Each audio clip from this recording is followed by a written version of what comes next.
This is the story of Corporal David Mitchell. In 1944, David Mitchell was a corporal in the 1st Battalion of the Black Watch Regiment, stationed in the Netherlands. On the 25th of October 1944, during fighting over the river Esche, David was killed by a German sniper. He was only 24 when he died. Hundreds of miles from his home in Kirkcaldy in Scotland, his story is typical of the thousands of young soldiers who left their loved ones behind to fight for their country. Working alongside a research group in the Netherlands, Fraser and Fraser was tasked with finding a photograph of Corporal Mitchell. This is part of Fraser and Fraser's pro bono work, and we were happy to assist in this important and worthwhile task.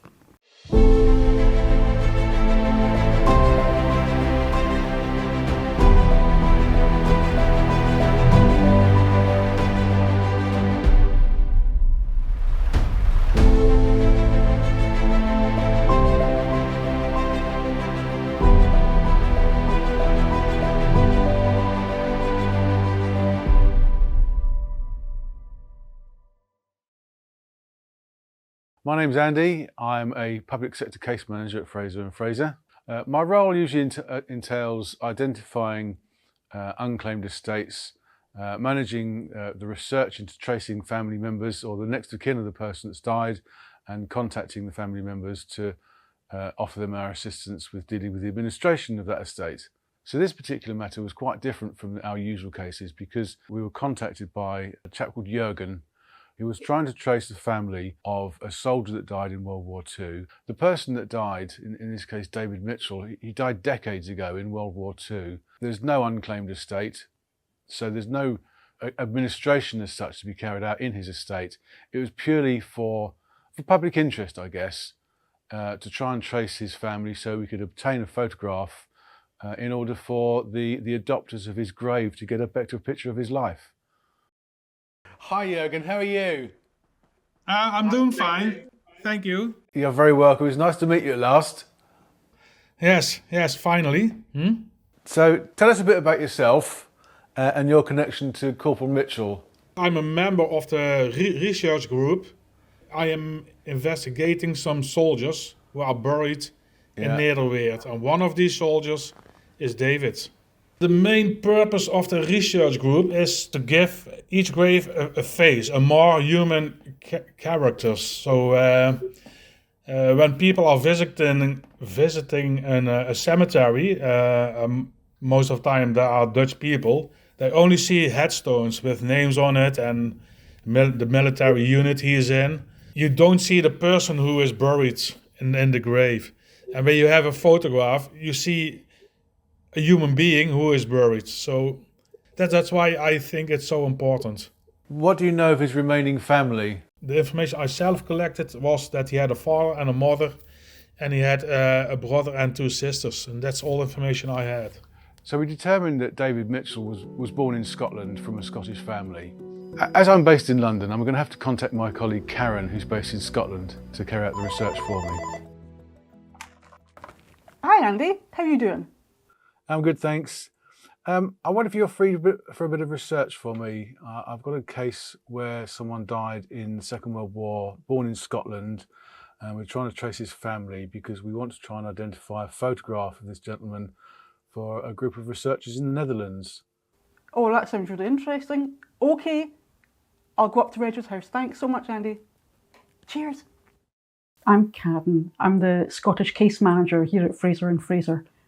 So case manager covers kind of everything that comes up in Scotland. So my own casework is intestacy usually, and that's recreating family history, family trees, and finding heirs to intestate estates. When I look at a death record of a World War II soldier, the information I'm given is very dry.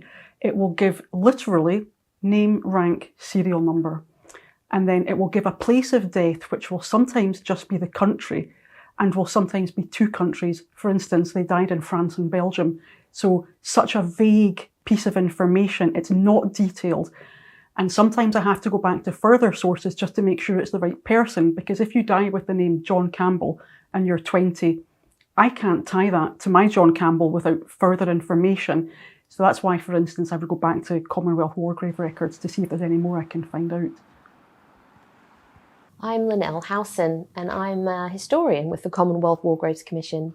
And I help us to talk about the people that we commemorate and all of the places around the world where we do that commemorating. One of the really lovely aspects of our work in the Netherlands is how many communities in the Netherlands from the beginning in 1944 took the graves of Commonwealth service personnel to their hearts. It's a widespread tradition in the Netherlands to have local people really interested in the people we commemorate, in their graves and in their cemeteries. So it is absolutely marvellous to have local people in a community near a cemetery or memorial really interested in the lives that are represented in those places and going to visit them on special days, keeping an eye on them, and in this case, sharing their story with the wider world. This kind of work resonates in the Netherlands because the people are very grateful that they were liberated in 1944 and 1945. So every year is there a Remembrance Day ceremony at the cemetery. And it's there's a lot of people are coming, adoptants from the graves, but also a lot of people from Nederweert and surrounding areas are coming to the ceremonies. And yeah, the people still want to remember the soldiers who were killed and pass it on to the next generations. So this case is really interesting. I've been given really scant details. I've been given the name and the date of birth of a soldier who died in the Netherlands. Clearly he's Scottish. He's David Kilgour Mitchell. And what I need to do is I need to find out where did he come from, who are his family, and is there anybody I can find that's going to be able to provide the information to allow the upkeep of the grave in the Netherlands. Almost all of my research is done in Register House here in Edinburgh. It's where they hold all of the birth, death, marriage and census records for Scotland, dating back to 1855, which is when statutory registration began, and even beyond, with lots of other records that go back further than that. At the start of every investigation, it's almost always a birth certificate, and you get a lot of information from them. So from this one, we can see is that David Kilgour Mitchell was born on the 17th of May, 1920 in Kirkcaldy in Fife. And he is the son of Andrew Mitchell and Catherine Mitchell, maiden surname Kilgour. So the information that we found on David Mitchell's birth certificate now leads us to the marriage of his parents. His father, Andrew Mitchell, and his mother, Catherine Buchanan Kilgour, married in Kirkcaldy on the 18th of July, 1917. And so now I'm looking for David Mitchell's siblings, and I found he had an older brother, Andrew Mitchell, who was born on the 15th of December, 1917 in Kirkcaldy. I was also able to find the births of two sisters to David, Margaret and Euphemia. Margaret died in 2003 without marrying, and Euphemia had children and moved to England. This is such a poignant entry to look at. It's actually the death certificate of David's father, Andrew Mitchell, and he died on the 15th of November in 1944. That's heartbreakingly close to the date of death for David. So now I've found this marriage certificate for David Kilgour Mitchell. He married Lilias Bruce McMeekin on the 19th of February 1944 in Glasgow. This is absolutely fascinating and rather poignant, because that date of marriage, the 19th of February 1944, tells us David was only married for 9 months before he died in the Netherlands. And there's quite a lot of interesting information from the marriage certificate. It says here that David Kilgour Mitchell was already a private in the Black Watch, and it says that he's engaged in war service already, so perhaps he wasn't able to stay that long with his wife. And of course he came from Kirkcaldy, and we can see his parents' names there again. His wife Lilias, she's only 23 at marriage, and I think she comes from Glasgow. Her address is given as Glasgow, and it's quite typical to marry in the bride's parish in Scotland. So I think she's Glaswegian, and I do wonder how they met with him coming from Kirkcaldy. So my research today here has been really interesting. I found that David Mitchell had an older brother, Andrew, and 2 younger sisters, Margaret and Euphemia. And further research has led to discovering that Euphemia had children and moved to England. So I'm going to pass that research over to Andy in the London office, and I hope that he can actually make contact with that family and find a photograph of Corporal Mitchell. So I've just been sent a family tree by Karen, and I'm about to make some phone calls to try and see if any of the family members have got any photographs of David Mitchell. I've now spoken to one of Euphemia's daughters, and she sent me a photograph of David Mitchell. I can't believe we've managed to find a photograph of him. It's amazing to see his face after all the work we've done to find him. It's great to know that we can show the grave adopters what he looks like, and I'm really excited to share the photograph with Jürgen. When I saw the photograph of David Mitchell, I can honestly say there was a sense of magic to it, because having done the research and in my mind having a vague idea of what a 24-year-old soldier looked like, but then to see his actual face was incredible. And it made me feel almost as if, well, of course I don't know him, but it gave me a sense of a personal contact, and it made it very real. And I was lucky enough to see a photograph of him with his young wife Lilias. And that photograph to me held so much emotion in that photograph, because of course he went away and never came back. And Lilias would have married in the full expectation she was going to grow old and have a family with this man. And I know that didn't happen. And there's so much in that photograph, and I feel really privileged to have seen that. Oh, wow. Thank you so much for bringing this to show me. After looking him up and looking at things about him, it's incredible to actually see his face. But it's incredibly powerful to look at these little faces of his brother and sisters and think about how they must have missed him. I wonder if any of them were ever able to go to where he's buried. We've spoken to Corporal Mitchell's family, and I'm about to send you a photograph. Nice. I am very curious. Okay, it should be on its way now. It has to come a long way, I think. I received something. One moment.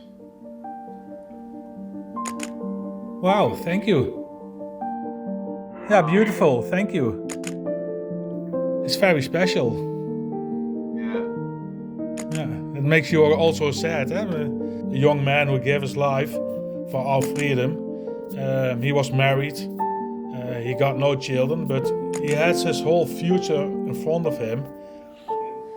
That wasn't the case because he died here in Holland. So when I shared the photograph with Jürgen, I had a great sense of pride that we'd solved this. We'd managed to find a photograph of David Mitchell, and I'm really glad we were finally able to put a face to his name. Sometimes I tell people that every day is Remembrance Day at the War Graves Commission. It certainly is for me, because every day I get a question or a requirement, or I'm working on a project that means I have the opportunity to remember some of the men and women that we commemorate. But I think it's incredibly important to remember what it is that they were asked to do, what it was like to try to do what they were asked to do, and what they gave up if they never came home. And it's really important to remember all of that. I think we owe it to them because of the big question that was asked and for the incredible answer that they gave to that question. People were thinking freedom is self-evident, but that's not the case, because you can see what's happening in the world. That's why our work is so important, to continue to remember the soldiers who fell for our freedom. I found this case so satisfying because I had a particular aim, and that was, of course, to get the photograph.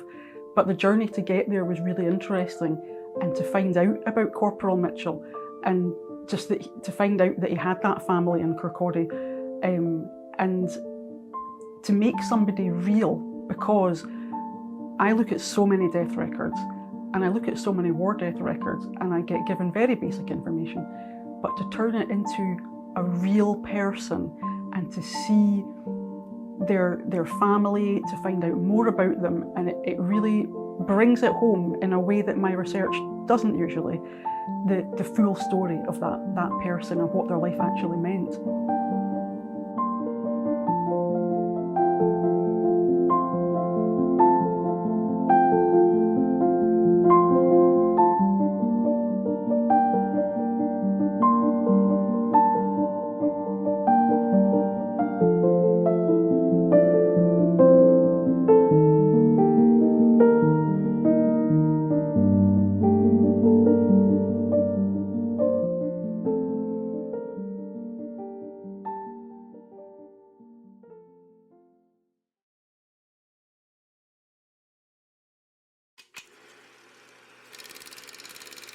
Coming up in Series 2 of Lineage.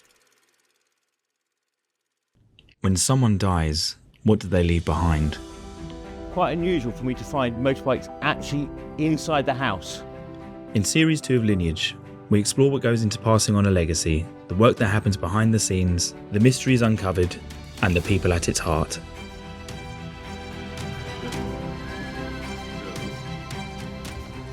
Gosh, look at this. I'm just wondering if we're going to find any other family history. What makes a family? I was very surprised to learn of Martin's existence. And how do we remember? He had been in the RAF as a young man. He was involved in diamonds. He was a quizzer, gentleman. He was a bit of a recluse. He's obviously been very proud of his dad's drawings. In Lineage, we unravel hidden stories, discover heirs, and reconnect families. Join us as we trace the lineage of families across the world.